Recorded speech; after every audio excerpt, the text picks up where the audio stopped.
I think it's really terrific that Oski is socializing the idea of formal among the vendor companies and also in the EDA industry. The more people talk about it, the more comfortable they are, the more they exchange ideas, and everybody rides on everybody else's shoulders, so we make more progress. The Decoding Formal Club is really useful for engineers to get exposure to new tips and tricks of ways of using formal verification effectively. It's not always immediately obvious how to use these products in production on a real design. So this really gives you real user experience of how people have used the tools effectively on their designs, and then you can look at it and figure out how to apply it to your own design. The Decoding Formal Club is a good idea. Regarding the initiative, comparing to the size of the simulation-based verification users, the size of formal specialists is relatively small. But formal verification technology plays a key role in leading-edge IC projects. So I'm glad that Oski Technology can take this initiative to create such a wonderful Decoding Formal Club to provide a venue to promote the benefits brought by formal technology and educate, share formal techniques, and also provide opportunity for people to do networking, recruiting, which is really important to me.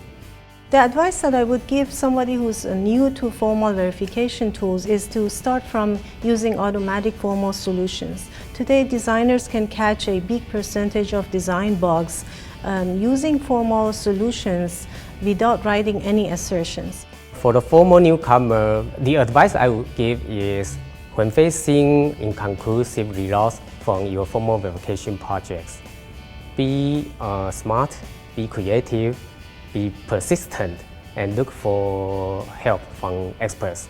Everyone can learn something from this. It doesn't matter what level they're coming in at. If they have any understanding, there were talks today at various different levels. We started off with a talk about actual techniques that could be used. Then we heard about methodologies that were in use within a company. And then a more theoretical look at how to take a problem and to start composing how do you form solutions to the problem.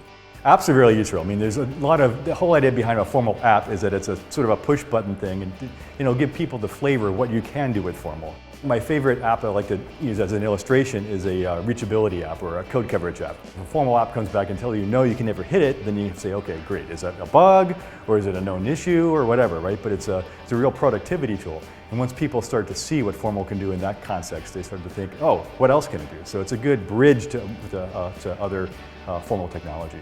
I think we're in the best position to create a platform, invite everybody to come and share their experience, and also discuss what are the challenges and solutions to those problems.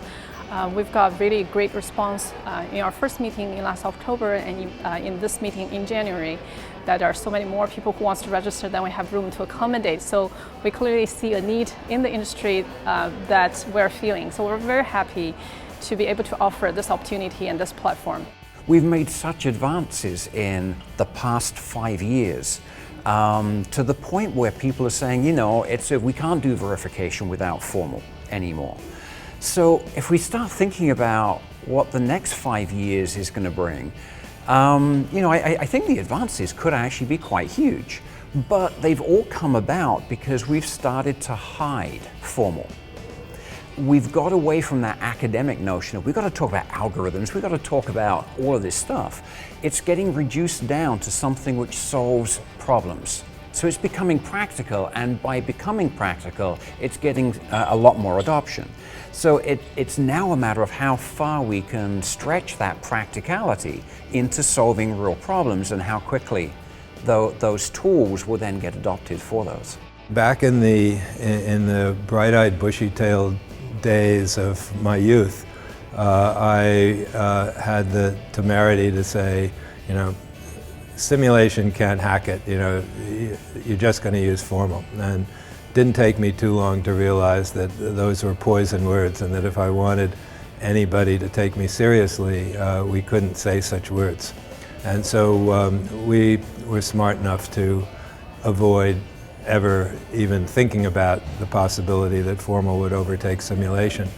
Although there were certainly many opportunities for simulation to benefit from formal. I heard a company, more than one company, start to say that there are certain blocks that they verify 100% with formal, and they don't even touch them with simulation today. You know, we weren't even allowed to talk about such a possibility, and now our client companies are actually doing that.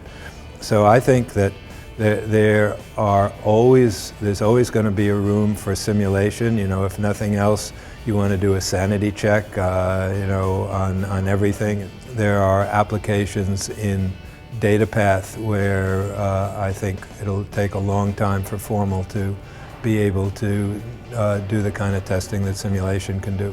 Having said that, I think that we've already seen formal taking over control blocks completely, 100%. And obviously, you know, once the camel's nose is under the tent, there's no keeping them out. So this is inevitably only going to grow more and more. And I think that that in maybe not so long, although I have an abysmal record of predicting timescales, but anyway, in my mind, in not too long, simulation will kind of be the second cousin, and formal will be the workhorse of verification.